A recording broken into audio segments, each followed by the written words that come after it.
मकर संक्रांति के अवसर पर दमन में पतंग महोत्सव मनाया गया। भारतीय संस्कृति में त्योहारों का विशेष महत्व है और मकर संक्रांति एक ऐसा ही त्योहार है जिसे पूरे देश में उत्साह और खुशी के साथ मनाया जाता है।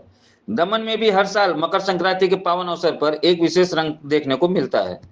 दमन प्रशासन ने लाइट हाउस बीच पर पतंग महोत्सव का आयोजन किया, जहां हजारों पतंगबाजों ने अपनी कला की अनूठी झलक दिखाई। छोटी पतंगों से लेकर 100 फुट लंबी पतंगों तक विभिन्न रंगों और डिजाइनों की पतंगों ने दमन में आसमान को रंगीन बना दिया। दमन के अलावा अन्य राज्यों से भी पतंग प्रेमी इस पतंग महोत्सव में शामिल हुए। पतंगबाजी के साथ साथ डीजे और संगीत की धुन पर मेहमानों का उत्साह और भी बढ़ गया। महोत्सव का आनंद लेने आए पर्यटकों ने तिल के लड्डू और ऊंधिया का स्वाद लेकर महोत्सव को और यादगार बना दिया। लोग एंजॉय करने ही आए हैं। Thank you so much.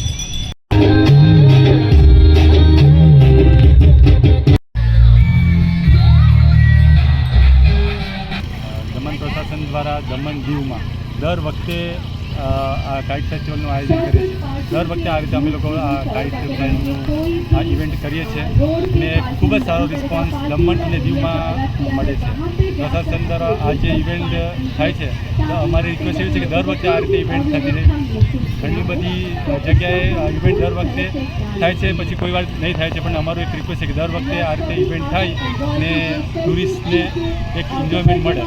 હું અને હિરેનભાઈ અમે અહીંયા દમણમાં દર વર્ષે પતંગ ઉડાવે છે। આવા જે રંગબેરંગી મોટા પતંગો 10 ફીટના 100 ફીટના એ અમે યુટીમાં લાવવાની ફૂલ ટ્રાય કરીએ છીએ કે આ પ્રશાસનને અને આપણા અહીંયાના પબ્લિક ટુરિસ્ટને આ એક વસ્તુ જોવા મળે।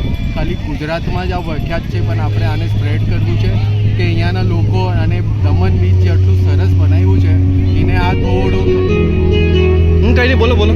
દમણ બીચ જે આટલું સરસ બન્યું છે દમણ દીવ એને થોડુંક હજી ગ્લોબલ અપ્રોચ મળે આવા ઇવેન્ટ કરવાથી, કેમ કે આ ટુરિસ્ટ અને અહીંયાના લોકોને આવા પતંગ જોવા માટે બહુ દૂર અમદાવાદ જવા પડે છે, પણ આપણા પાસે અમે પોતે આ પતંગો અહીંયા બનાવે છે, દમણમાં જ અમારું છે બનાવવાનું।